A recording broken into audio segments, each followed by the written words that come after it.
The Houston Astros are missing some longtime veterans, Jose Altuve, Michael Brantley, Lance McCullers, but they've gotten good contributions from rookies Hunter Brown and Corey Julks. I asked Brett Chancey of Locked On Astros all about it.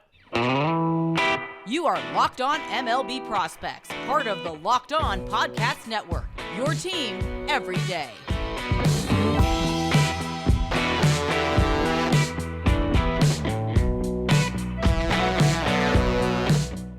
Yes, welcome on in to Locked On MLB Prospects, your home for all things minor league baseball. I'm your host, Lindsay Crosby, editor-in-chief of BravesToday.com, freelance baseball writer and podcaster. Thank you for making this your first listen. Every single day, we're proudly part of the Locked On Podcast Network, where it's your team every day. And today's episode is made possible by our friends at Game Time. Download the Game Time app, create an account, use code LOCKEDONMLB for $20 off your first purchase. I was curious about Houston's reception to some of their rookies this year. Hunter Brown, we saw him briefly last year. I think he's a dark horse Rookie of the Year candidate if a pitcher could ever win that award. And lesser heralded outfield prospect Corey Julks. So, talked to Brett Chancey from Locked On Astros. He came on the show. We talked all about that as well as some other guys. Specifically, he wanted to know about pitcher Forrest Whitley. Enjoy. Got a little crossover action for you tonight. Lindsay Crosby, Locked On MLB Prospects. Brett, call him H-Town Wheelhouse from Locked On Astros. And we are talking some of the Houston Astros rookies this year because it's been a kind of a surprise. Outfielder Corey Julks has been more than a lot of people thought that he would be at this point in the season. And Brett, what are Astros fans saying about Corey's, 13 games at the major league level? Well, they are just super impressed. Number one, he's a homegrown talent. He's from Friendswood. Literally, I could probably throw a rock into the town he lives in. So close. He went to Clearbrook High School, so he's the first player from Clearbrook to make it to the major leagues. Then he went to U of H, played all 4 years there. Played with Connor Wong, who actually played in Pearland. Now, I believe Connor Wong was in that Mookie Betts trade to the Red Sox. And, Corey Julks is a kid that we've heard a lot about. Last year, he burst onto the scene, AAA, really making headlines with 31 home runs, 30 stolen bases. Mm-hmm. And you're like, when is he going to get his shot? He went up Rule 5. He didn't get selected. And so fans are like, hey, bring him. Let's see what he can bring. Because, we're dealing with Brantley's down and Altuve's down. And why not? And center field's kind of a crapshoot. And, Jake Myers, we don't know what he'll become. And this kid has stepped up, and he has shown leadership. He has shown poise. And when you get endorsements from Alex Bregman saying he's been ready since the day he got here, that's huge. So the fans in Houston love it. When he hit that first home run at Minute Maid Park, that was, the place went bananas. Place went nuts. It's always nice to hear the story of the hometown, the homegrown guy make good. And to kind of give some of the background to my listeners, 2017 eighth rounder, Brett mentioned it, out of the University of Houston, so local kid, got 130 games, all in Sugar Land last year. 270, 351, 503, 31 home runs, 56 extra base hits. And the 31 is significantly higher than any other season he had. His previous high was 14 home runs in AA Corpus Christi in 85 games. So power production just goes through the ceiling. But yeah, 31 home runs, 56 extra base hits, 56 walks to 128 strikeouts. So right there by that 1 strikeout per 9 level, 22 of 27 on stolen bases. Pretty efficient on the base paths. And then so far this season, it's been 13 games, 277, 271, 468, 2 home runs. You mentioned the big one being at home, 5 extra base hits, no walks to 17 strikeouts, and 0 for 1 on stolen bases. From the outside, the things that we noticed was he goes on the development list in 2021, mid-season, and he's out of action for a couple weeks. And that something that he did in that 2 weeks that he spent at the spring training site changed everything for him. The home run numbers before that development list stint, 1 home run every 73 plate appearances. Afterwards, 1 home run every 19. Yeah. So made the changes to unlock the power. And really, we say a lot, your power tool is only as good as your hit tool. He absolutely the adjustments he's made, he's now probably an above average contact hitter, and then has exit velocity that shows he's above major league average as far as max exit velo, 90th percentile exit velo. And then the one thing I haven't gotten a good read on from the outside is his defense. He's playing a lot of corner outfield, more so than center. I think that's the best profile. What's his defense look like? Well, he already has an outfield assist. He threw a guy trying to, I cannot remember who it was, trying to leg a single into a double, which is always tricky to do when you're at home, when you're in Minute Maid Park, because it is a short porch. So that's a pretty ballsy move to round first to go to second from left field. Yeah. But he also made a really nice diving grab. I was listening to the Pirates broadcast when I was watching the game, and they talked about how Julks, McCormick, and Tucker had all made defensive contributions. And they said, it's great when you have Brantley down, when Brantley's probably not going to come back, and play a whole lot on the field. Mm-hmm. You got McCormick and Myers, got all these different kind of hodgepodge puzzle pieces. And Corey Julks come in here, and he just sacrifices his life and limb just to get a dying, fly ball, almost a seeing-eyed type single hit. He's got a good arm. He has range. He tracks the ball really well. He plays in the middle of the field. He doesn't play deep. He doesn't play shallow. He plays in the middle. And Dusty picked up on that. And he said, when you play in the middle of the field, you're going to have more chances. And he just knows how to track down those fly balls. He did that a lot in college. I mean, he's played all over. He's played third. He's played outfield. But look, he's not just a bat. He's got a glove. He may not be a Pedro Leon arm, but he can still throw runners out. So his defense has been a nice and welcomed addition to the Astros. Yeah, and that was one of the questions that we had from the outside was kind of looking at, we think he could play everywhere, but he's probably better suited for a corner. The speed was above average, like you mentioned. The one thing that I noticed in the big league sample, and this is something we talk a lot on Locked On MLB Prospects about, the adjustment that MLB makes to you when you first come up and how you respond. And I think the adjustment you're going to see is going to be, he's going to start getting a lot more breaking pitches. When we look at the stats and what he's done, he's got a 174 batting average on breaking pitches, but specifically his batting average on sliders is .071. And it feels like that's probably the biggest area to gain is adjusting to breaking balls and specifically to sliders. And a lot of young prospects deal with that slider down in the way. That's a problem for a lot of guys. But he's got a 41% swing and miss percentage on breaking balls. And then it's kind of hovering around the same on changeups. He just hasn't really gotten a lot of changeups. So really good fastball hitter, kind of matches what we saw. A little bit of work on slider. So that's something I think that Houston fans should probably watch out for. If he has a little bit of stretch where the production maybe isn't to the same that it's been the first 13 games, it's probably because he's having to make the adjustment of, they're throwing me tons of sliders down and away, and I've got to learn what's a strike out of the hand and what's not a strike out of the hand. But yeah, that has been the thing. And I know, talking about making that adjustment, Jeremy Pena, really fell off. He was right there neck and neck with Rodriguez for the Rookie of the Year campaign. And then he just disappeared from everybody's mind as being the leading, ROI, AL candidate last year. And then he made the adjustment late in the season and he started laying off pitches.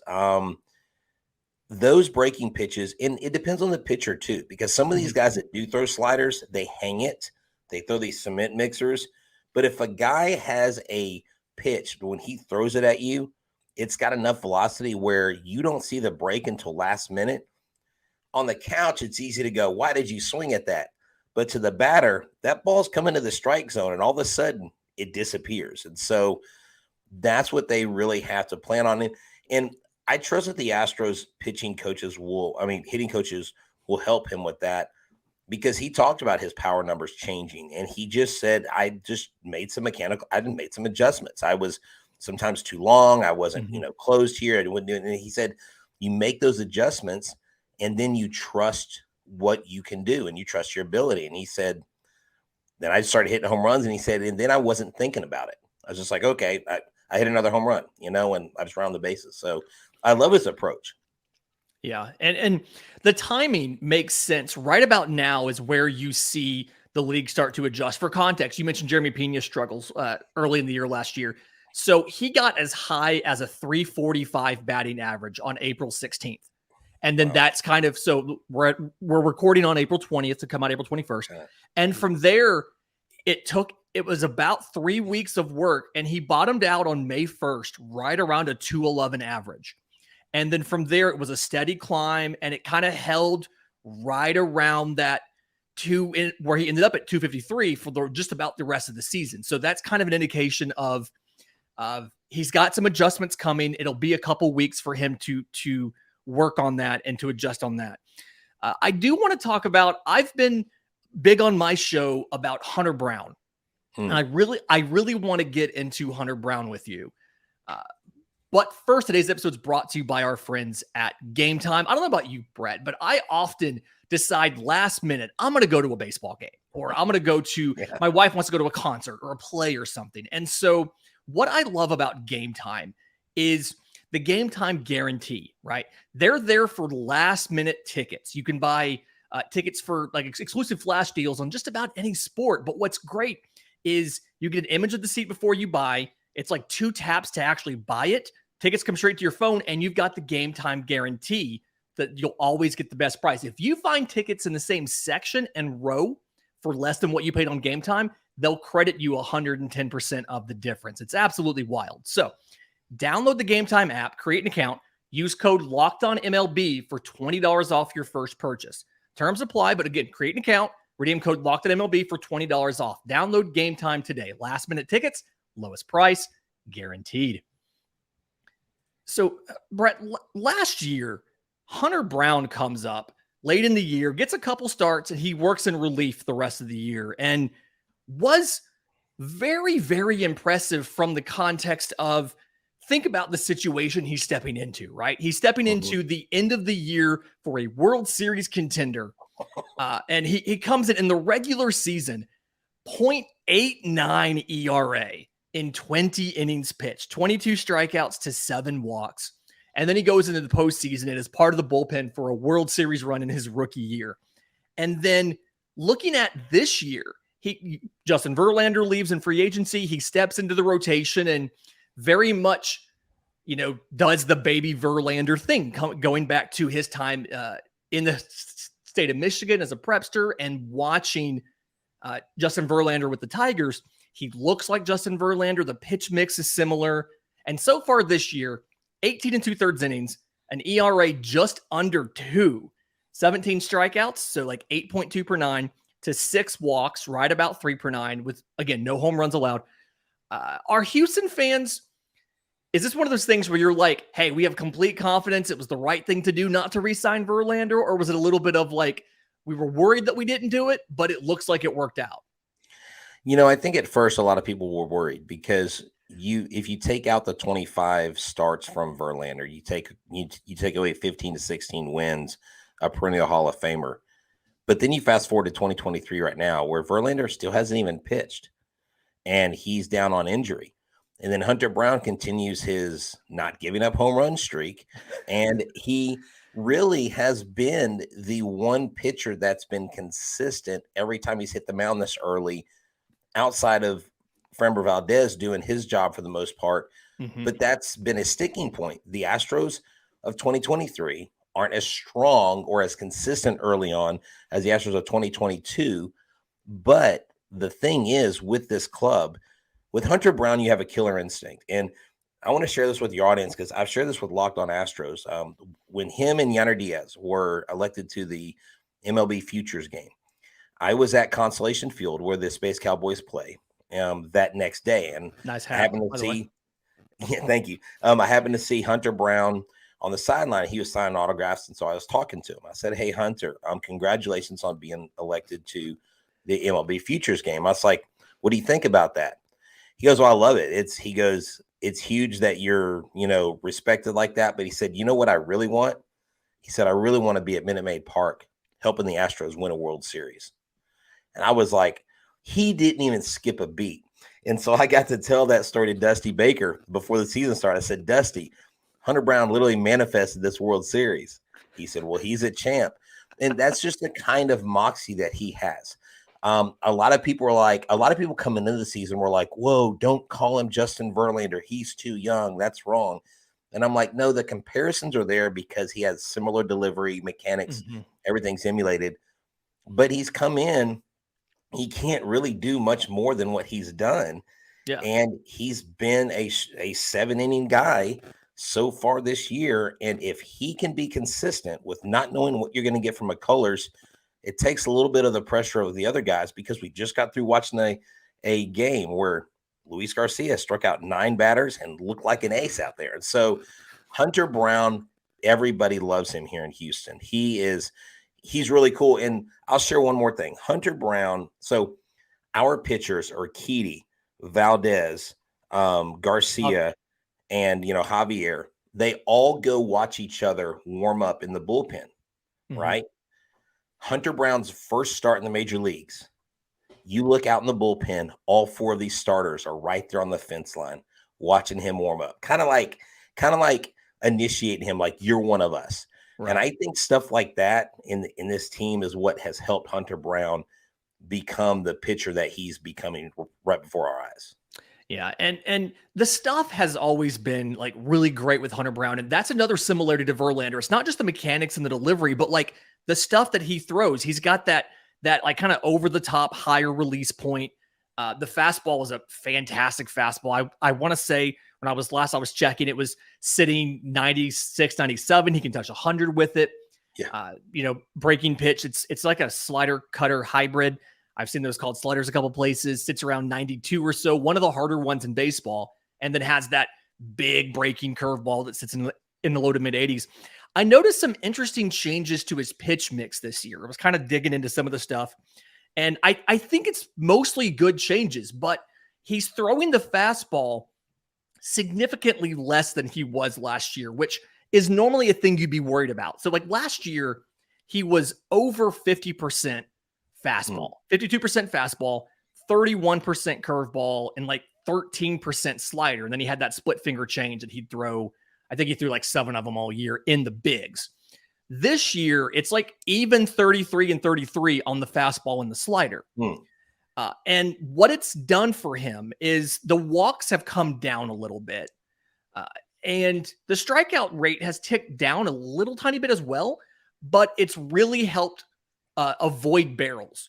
So he's giving up a lot softer contact, and guys aren't really squaring things up like they used to. I think the max exit velo on his 4-seam fastball is like 88. Like guys just are not squaring this up like they sometimes were able to do last year. And so it shows me that he's able to evolve, and he's a power pitcher. Yes, he still has that aggressiveness, but he's willing to work the pitch mix and get into the secondaries a little more, get you to chase a curveball, things like that, because he knows that, one, it can get him a little deeper into an outing by doing that. So there's no hangover from relieving last year.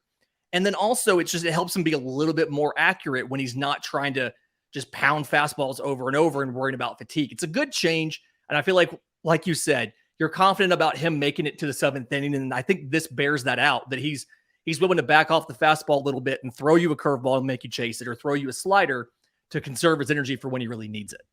Because see, last year when he was in the minor leagues, he had a very slow start. His command he was all over the place. He could not harness the spin rate on his breaking pitch. I mean, when you throw a 94-mile-an-hour slider, you've got to really you've got to have not only the mechanics, but you've got to have where that hand comes over right. The wrist can't be tilted too much. If it's 45, it's straight up, and it's got to be a repeatable, motion. And he's seemed to get a hold of that earlier this year than he did last year. And so that means he's grown. That means he's gotten better. So I think Hunter Brown is going to be in the Rookie of the Year talk at the end of the season. I don't know that he becomes the main vote getter, but if he just stays consistent with where he is, this kid is a student of the game, and he's got fire and he's got passion. And I love that. For context here, his first 6 starts of the year for everybody, he walked 14 batters in something like 24 innings. So definitely was struggling with the control. Again, this was at AAA. He was also 0-3. So like the ERA wasn't bad, but a lot of it was just he was walking batters. I think he walked 5 guys in his first start of the year. So a lot of struggles there, but definitely has made it work out. The one thing I do want to be mindful of, or I guess I kind of want to prepare Astros fans for, is last year he did only, between AAA and the bigs, he did only throw about 125 innings. So being mindful, you can make a reasonable jump in that from 125 to probably 160 or so, but it's something where like you're going to have to find ways every now and then, especially in the middle of the summer in Houston, to skip a start here and there to give them a little bit of a break as far as watching the innings tick up too high. So kind of be mindful, for Astros fans, of watching the innings count on the year for Hunter Brown, simply because he did spend so much time in relief in Sugar Land and in Houston both last year. So the inning count's a little bit lower than typically would have it be. But in just a second, I do want to talk about Forrest Whitley. It's a guy we've heard a lot about for a long time, and there's been some recent good things said about him. But first, today's episode is brought to you by our friends at Ultimate Pro Baseball GM. It's a really fun game, and not just because Brett's gotten fired like 3 times. The best part, okay, so this game, you are in charge of everything about your minor league franchise, right? You are hiring coaches and staff. You are scouting and drafting players. You are navigating free agency. You're dealing with personalities. You're dealing with injuries. You're dealing with the finances. Like, it's a realistic and challenging, but still fun game world. And it's completely free. You can play it offline, on the go, as little or as much as you want. And the coolest part, this is what we do with the Locked On Podcast Network, is you can create leagues with your friends. So we have one with a bunch of our hosts. Jeff Ellis from Locked On Guardians is like fantastic at this game. Yeah. Like I mentioned, Brett, you've been fired a few times. Yeah, I'm terrible. You and the owner don't necessarily get along with some of how this stuff works, but it's tons of fun. And Locked On listeners get a 100% free boost to your franchise when you use the promo code Locked On in the game store. So make sure to check it out. To download the game, visit probaseballgm.com. If you're on YouTube, scan the code on the screen or look it up in the App Store. It's probaseballgm.com, the ultimate baseball GM app. Start your dynasty today. Yeah, don't start it and end it as quickly as I am. Astros fan, you guys have had an adventure with Forrest Whitley. Backstory for listeners who aren't familiar with him. We talked about him on my show yesterday, but 2016 first rounder out of high school. And he had about a 3-year stretch where he was your number 1 prospect and one of the top pitching prospects in baseball. And it's been a lot of adversity. What's the feelings been in the fan base about what to think about Forrest Whitley? Well, you'll commonly see the social media response of Forrest Whitley, never heard of her. You'll get the, wait, he still exists? Or I thought he was like a unicorn where like you hear stories about it, but you've never actually seen one. I mean, there are a lot of fans that are like, can we trade him now? I mean, because the only thing you have to go off is what have you done for me lately? And last year, now James Click talked a lot about getting Forrest Whitley in there by June. I mean, he talked about it almost ad nauseum. And then I actually went to a game that he pitched in Sugar Land. He lasted an inning and a third, and he left with some kind of, it wasn't his rotator cuff. It was something happened. His scapula. I literally don't know what it was. He randomly left. He had like 3 strikeouts and an inning and a third. Then he was gone. He was on the IL again. And then the whole thing started up. He can never stay healthy. Forrest Whitley has had this huge crown on his head of being the guy that has been in every trade talk that the Astros have had with any club since he got here. And yet he has yet to perform or do the things that we've all been told he can do. But look, his year started off pretty well this year. He's actually pitching decently, and he's not hurt, knock on wood. But the fans Don't jinx want it. to Don't see jinx it. exactly. The fans want to see him here. The fans are like, look, this is a make or break year. If he doesn't make it, sorry, Forrest, I'm done with you. I mean, they really have a love-hate relationship with them. And some people feel it's his fault. Some people feel it's not. It all depends. It's whoever you talk to. You know, I'm all about Forrest Whitley making it because we've stuck with him this long. We might as well get something out of him. Yeah, and the first two starts of the year were very, very good. He went 4 innings in both. Both of them, he gave up 1 hit, 3 combined walks, 11 combined strikeouts, 1 run allowed. He did get roughed up on the 18th. He went 4 2/3 against the Las Vegas Aviators, who were about to be sharing a stadium with the Oakland A's. But 4 2/3, 4 hits, 5 runs, 3 walks, 6 strikeouts. Gave up a couple home runs. I think that was kind of the big thing there. But my observations from watching, I got a chance to watch him versus the Oklahoma City Dodgers back on the 12th. 4 innings, 1 hit, 2 walks, 7 strikeouts. The big thing that I took away from watching Forrest Whitley is, yes, he's missed a bunch of time, and a bunch of it was because of injury. He had lat and obliques in 2018. He had a shoulder injury in 2019. Then he had TJ in 21. But it looks like he's really streamlined the delivery a lot. He's taken out a lot of the extra stuff. It looks a lot calmer. Now, caveat of that is a lot of the time I was watching, he was in the stretch. And so I don't know if there's more work in the windup. He may have just permanently gone to the stretch. That's a thing we see guys do sometimes. But it really does feel like it's not necessarily like the book's not closed on Forrest Whitley. Baseball America's write-up, they talk about like at best you're looking at a middle relief kind of guy. There's no chance he's gonna be a starter, that kind of thing. And Wow. I still think the tools are pretty good. I mean, the sinker can still sits high 90s. He can run it up to almost 100. He's still got that slider kind of cutter hybrid. He's got the changeup looks good. I still think he can be a back of the rotation guy. The stuff isn't what it was before Tommy John. It Right. still may come back, but I absolutely think he's still a useful piece and is still somebody you should count on. I really hope he's going to make the big leagues this year. This is his final option year.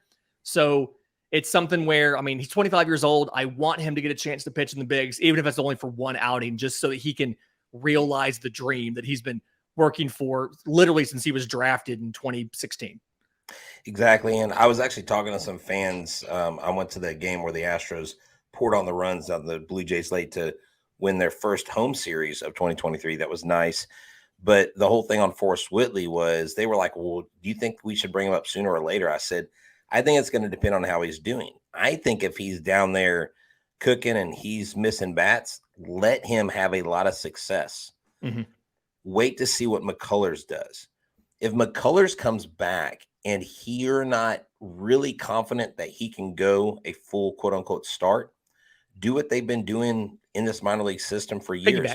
Piggyback, where 4 or 5 innings are here, 4 or 5 innings are there. And you know what? That might be a good primer for Whitley. And you could put Lance McCullers in that relief role. You could put Whitley in that relief role. But you have those options. I think that's kind of what they were doing with Ronel Blanco. I don't know how that's going to turn out. Ronel's kind of leveled off a little bit from his hot spring and WBC. But I think Forrest Whitley comes in when the Astros feel like the time is right. I would not mind if he came in like Hunter Brown late in the season. We have these phantom injuries pop up. You may need to rest McCullers. You may need to rest Urquidy. You may need to rest Luis Garcia. Give him a couple starts. Then, if you think he's ready, put him in some playoff situations. Hunter Brown thrived in that. Mm-hmm. Forrest Whitley could do the same. So, I don't know if you catch lightning in a bottle 2 seasons in a row that way, but there's more than one way to get Whitley on this roster. My issue is don't bring him up too soon. Yeah, he needs to get as much confidence as possible, kind of given his career path, really, not just his year, but his career path and what's happened. I think it's a good plan and probably the best way to handle that. Brett, if listeners of Locked On MLB Prospects want to check out more about the Astros and what you guys are doing, how can they follow you and find the show and do all that? Well, what I want you to do is go to YouTube, subscribe to our channel. Even if you're not an Astros fan, we preview our series against other teams. And look, we just have a fun time. We have a great time on there. You can go to Apple, Google, Spotify, wherever you get your podcast. And if you're an everydayer of Locked On MLB Prospects, you can become an everydayer for the second listen with Locked On Astros. But what's cool is we get player interviews. We had Corey Julks on before he got called up. We've had Ryan Stanek, Robert Flores, David Sampson, some pretty big names come through our studios, and we love to talk to them because they get us in on the national game as well.